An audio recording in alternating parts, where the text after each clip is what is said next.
Yo, balik lagi sama gue Oki di Jangan Lupa Jadi Orang Baik podcast sama Oki Sob. Sob akhirnya gue udah setting mic sekarang. Ya walaupun mic murahan ya, tapi ya pelan-pelan lah. Dan sekarang gue mau ngomong tentang yang namanya regret, penyesalan. Penyesalan kalau waktu itu lo nggak ngejar kerjaan yang harus lo kejar. Penyesalan waktu itu nggak lo katakanlah pergi ke luar negeri tapi lo nggak uh, ke Singapura misalkan tapi lo nggak masuk ke Universal Studios, atau mungkin lo ke Praha misalkan, atau ke Ceko atau ke Eropa tapi lo nggak bungee jumping misalkan dan kepikiran sampai sekarang, atau lo menyesal waktu itu yang lo mau ngejar cowok atau cewek tapi nggak lo lakukan. Dan penyesalan-penyesalan itu sangat berbahaya. Dan gue bisa bilang itu karena gue mengalaminya sendiri. Kayak gue pernah di Afrika selama 3,5 tahun di sebuah negara namanya Namibia.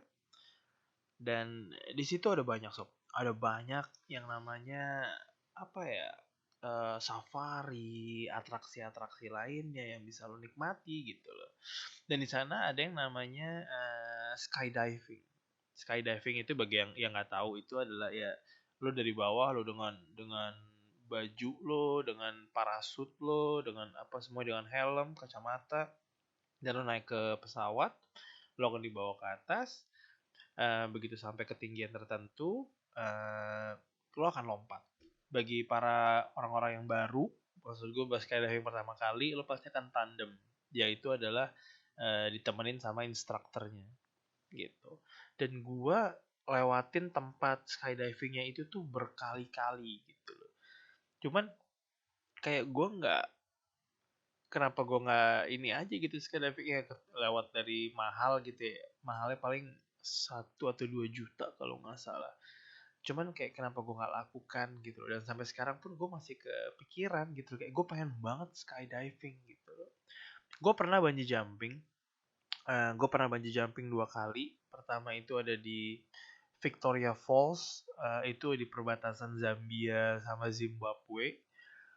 Gue pernah di sana, dan kalau dibilang apa pakai duit ya pakai duit juga sob, 1 juta juga habisannya gitu loh. Cuman waktu itu gue beneran di situ kayak, gue kapan lagi kalau kesini. Maksud gue kalau gue nggak coba sekarang, nanti pas gue balik ke Jakarta dan gue nyesel, mahal lagi gue kesini. Akhirnya gue yaudahlah, gue gue ngambil yang paketan gitu. Jadi kayak ada 3 hal yang bisa lo lakukan di situ. 3 hal itu tuh kayak satu bungee jumping, satu kayak flying fox gitu, kayak apa, dari lembah ke lembah gitu.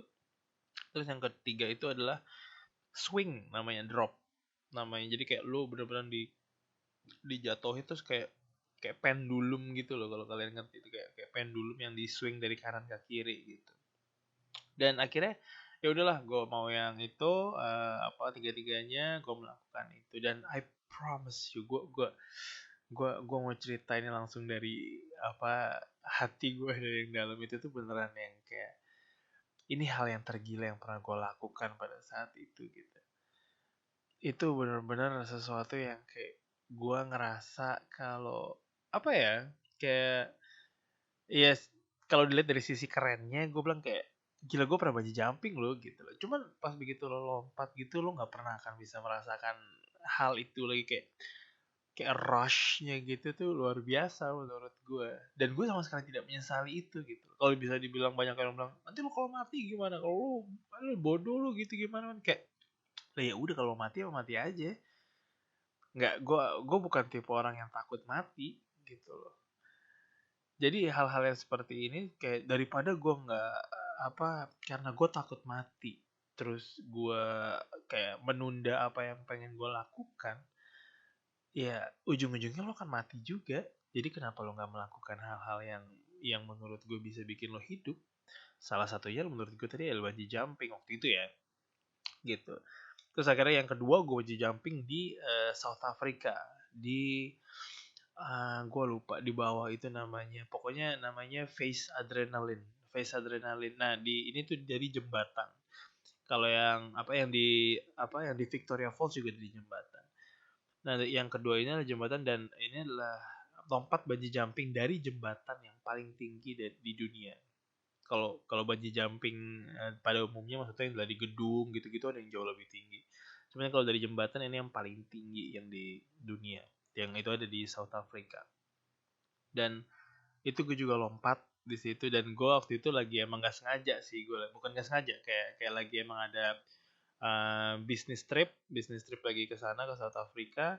Terus akhirnya gue deket, jadi kotanya itu kayak setengah 45 menit dari kota tempat gue nginep gitu.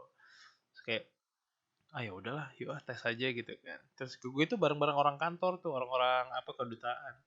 Terus yang kayak ayo dong tes dong barengan gue dong gitu. Nah, kayak nggak ada yang berani, dan maksud gue bukan nggak ada yang berani juga ya, mereka punya anak-anak juga, yang single gue doang kali gitu maksud gue. Yang kayak ya kalau kenapa-kenapa ntar anaknya kenapa-kenapa dia pusing gimana gitu, gue bilang kayak iya nggak apa-apa juga, jangan dong, jangan dipaksa gitu. Terus akhirnya kayak oh ya udahlah, gue aja coba gue sendiri.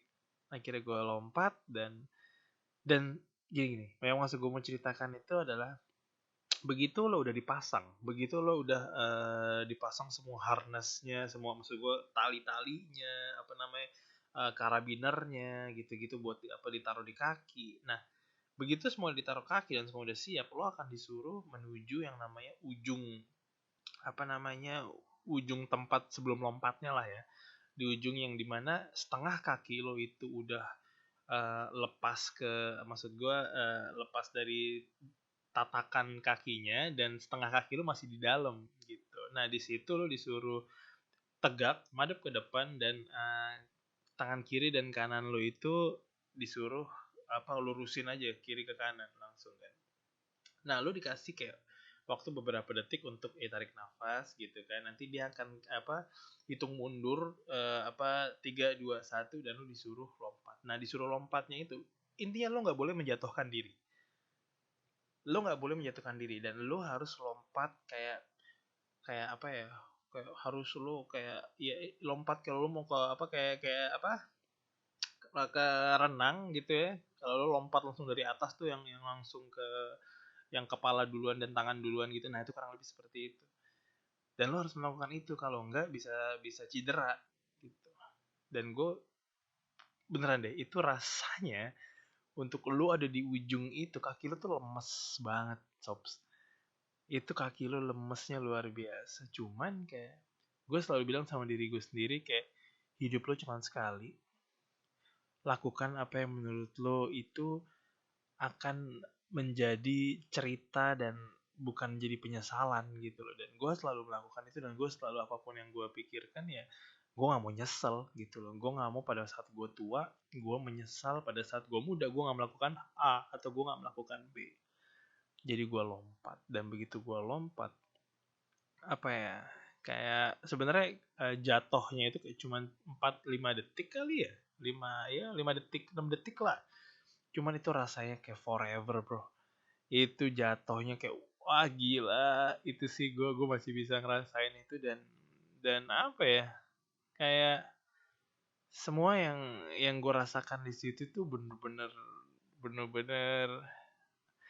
itu kesenangan gue. Tapi apa ketakutan itu, gue orangnya takut tinggi.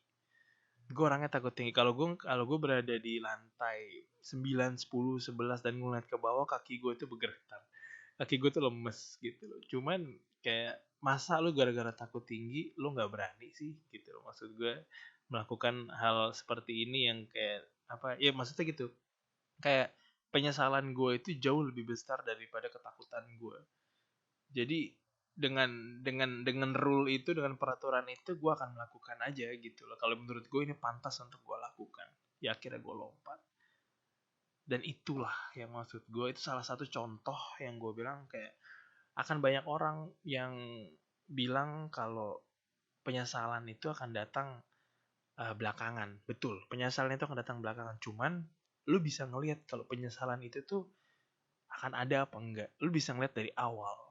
Kalau hal yang paling mudah deh, hal yang paling mudah kayak misalkan lo mau naik kereta nih, lo mau naik kereta dan sebelum kereta datang lo ngeliat kayak ada dadar gulung misalkan ya, terus lo nggak beli, kayak aduh beli nggak ya, akhirnya kereta datang dan lu naik. Begitu kereta lu udah naik kayak 5 menit kemudian kayak aduh enak kali kalau makan darlung. Cuman lo kayak nggak bisa makan di KRL juga sih, maksud gue di komuter lainnya juga lu nggak bisa. Cuman lebih ke arah yang kayak kalau lu naik kereta terus kayak lu di Indomaret nggak beli ciki gitu misalkan, lu ke Jakarta Bandung, terus begitu di kereta aduh gua nggak beli lagi tadi, kagak ada lagi gitu, atau Aqua walaupun di gerbong ada gitu misalkan, kayak lo ada penyesalan. Dan itu penyesalan yang kecil maksud gua, dan yang nggak begitu berpengaruh dalam hidup lo. Dan misalkan misalkan kayak lo lagi main dan lo lagi ngobrol, lo lagi nongkrong deh sama teman-teman lo, lagi nongkrong sama teman-teman lo, dan apa namanya di depan lo ada seorang cewek misalkan, seorang cewek yang lo tahu kalau itu adalah yang tipe lo deh katakanlah, terus kayak lo mau kenalan takut,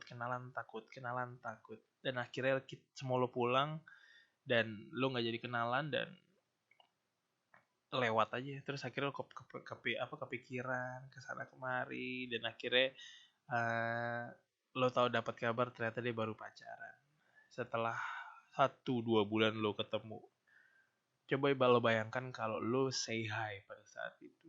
Coba bayangkan kalau lo ngobrol. Coba bayangkan kalau lo minta nomornya dan lo ngobrol dan lo pergi dan lo main time zone bareng atau Amazon sekarang, ya kan?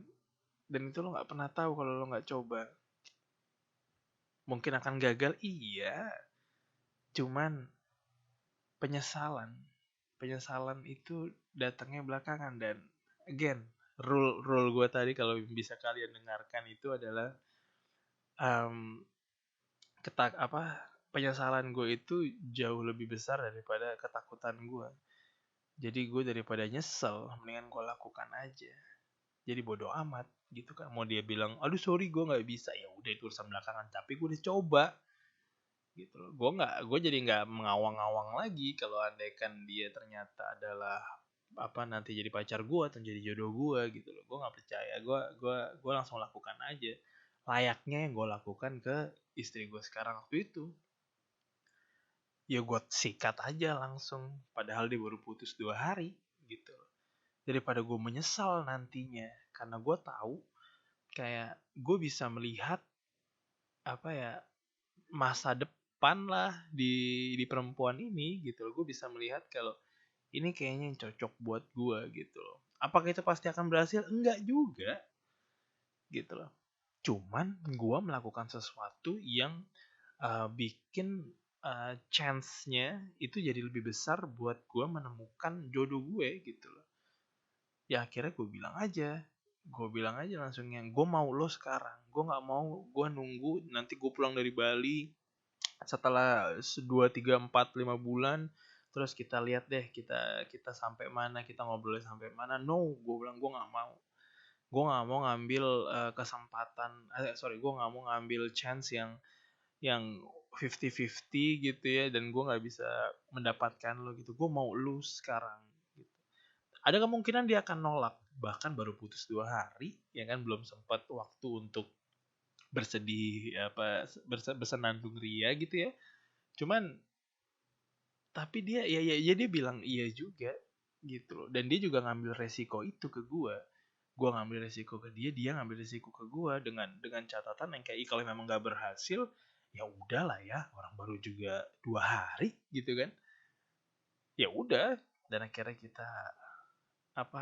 kita lakukan, kita berjuang bareng-bareng, dan sekarang gue udah nikah gitu loh. Lu nggak pernah tahu jodoh lo di mana. Karena ini gue ngomongin jodoh karena ini banyak banget ternyata yang masih takut di luar sana ngomong sama calon pacarnya gitu ya, baru gue nggak tahu, baru kalian kenal gitu ya. But then again, please, apapun yang kalian lakukan, hidup dengan rule itu. Buat penyesalan lo itu jauh lebih besar daripada ketakutan lo. Dalam artian, daripada gue nyesel, mendingan gue lakukan. Daripada gue nyesel, mendingan gue lakukan. Gitu. Gimana sih caranya ngelihat penyesalan gitu? Lo bisa belajar dari mana sih ngeliat penyesalan? Lo pergi coba ke panti jompo. Lo coba pergi ke tempat, gue gak tau deh kalau bang di rumah sakit itu kayak ada bangsal untuk tempat orang tua gitu yang dikumpulin, kayak panti jompo lah katakanlah. Dan lo kesana dan lo tanyakan, lo lihat, kayak lo tanya deh, kayak apa apa yang harusnya eyang lakukan, om atau tante lakukan waktu masih muda. Dan lo akan ngelihat di situ dalam dalam titik yang sangat pure penyesalan atas semua yang dia nggak pernah lakukan waktu muda. Dan sekarang mereka udah 80, 90, dan mereka hanya bisa kalau penyesalan gede hanya bisa menangis, nggak bisa ngapa-ngapain lagi. Dia nggak punya energi untuk melakukan itu, dia nggak bisa melakukan hal-hal yang dia pengen, dia nggak bisa bikin company-nya, dia nggak bisa bikin dia nggak bisa jualan lagi, dia nggak bisa melakukan apa yang dia cintai, dia nggak bisa bikin jadi tour guide lagi misalkan, nggak bisa jadi apapun itu yang mengharuskan dia untuk bergerak lagi, karena dia udah terbatas gerakannya dengan umur 80 dan 90, dia udah lemes gitu. Coba kalian ke panti jompo dan tanya dan ngobrol deh sama mereka gitu loh. Kalian gak perlu rame-rame, saat sendiri, berdua, bertiga, datang aja dan join ke mereka pada saat mereka makan siang dan ngobrol-ngobrol aja. And you will know what regret is. Lo akan sadar betapa gilanya yang namanya penyesalan, betapa kacaunya yang namanya penyesalan, dan betapa menghancurkannya yang namanya penyesalan. Dan itu mudah, dan lo bisa belajar dari situ, ya kan?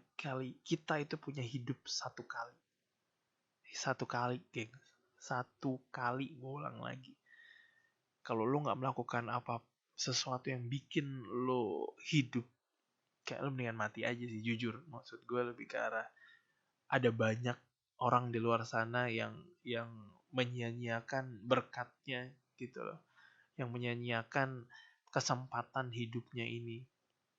Orang-orang, tipe-tipe orang yang marah di Burger King pada yang dia mesen satu paket yang harusnya ada kentang tapi nggak ada kentang, terus dia marah-marah karena kentangnya nggak ada. Itu tipe orang yang kacau tuh. Tipe-tipe orang yang kalau di KFC tapi habis makan gak diberesin, ada tipe-tipe orang kacau tuh kayak gitu tuh. Yang banyak lah hal-hal, orang-orang yang marah dengan hal-hal yang sangat kecil dan simple. Itu orang-orang yang penuh penyesalan menurut gue, yang gak bisa melakukan. Kalau lo di kantor dan ada orang yang sirik sama lo karena lo jauh lebih hebat daripada dia, karena lo mendapatkan hal yang harusnya dia dapatkan, itu adalah tipe-tipe orang yang menyesal dan nggak tahu harus ngapain, jadi dia akan menyalahkan orang lain. Dan itu adalah human nature, dan itu adalah manusiawi. Benar apa salah? Ya salah, cuman manusiawi gitu. Menyalahkan orang itu sangat manusiawi. Tapi kita bukan orang tipe seperti itu gitu. Kita mengakui apa yang kita salah. Dan again, buat penyesalan itu jauh lebih besar daripada ketakutan. Jadi lu bisa melakukan semua yang mau lu lakukan, daripada lu nanti nyesal waktu lu udah tua gitu. Kayak gue melakukan semua ini yang menurut gue bisa gue lakukan karena gue pengen cerita nantinya ke anak-anak gue.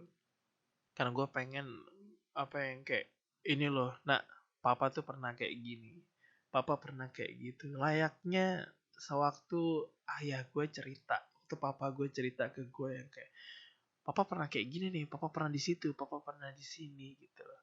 Dan gue mau melakukan itu ke anak gue nanti.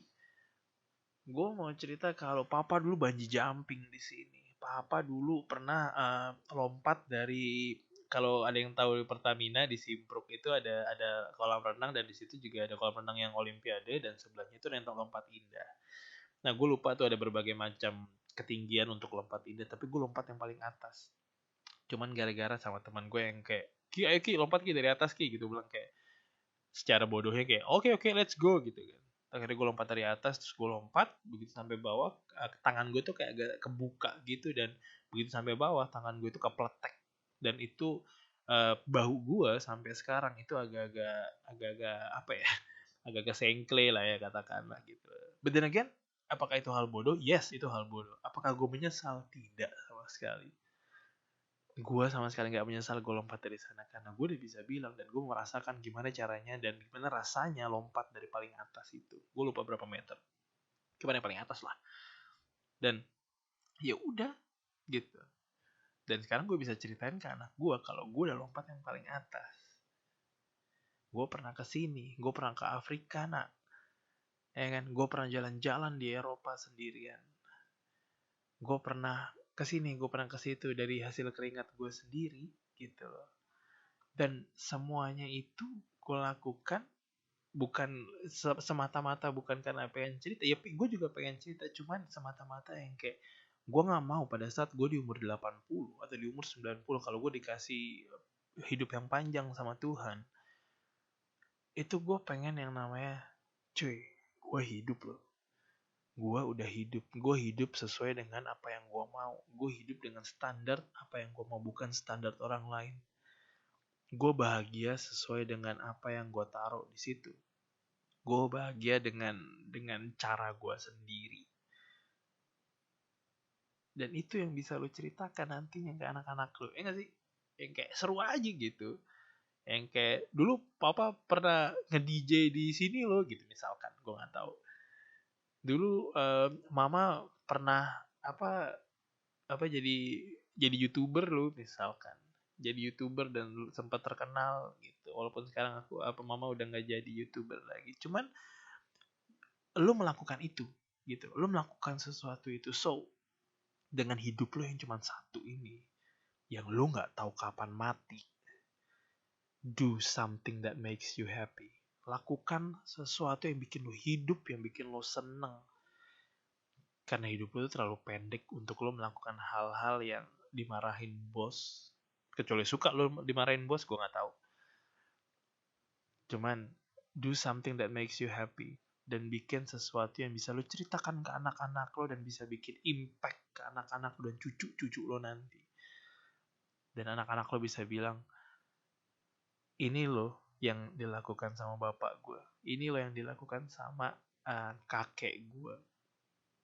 Lo bisa kayak gini karena bapak gue, lo bisa kayak gini karena eyang gue. Bukan maksudnya sombong, cuman lebih ke arah lo sudah melakukan sesuatu untuk orang-orang yang lo sayang. Dan yang penting, lo udah membagikan berkat bagi orang lain.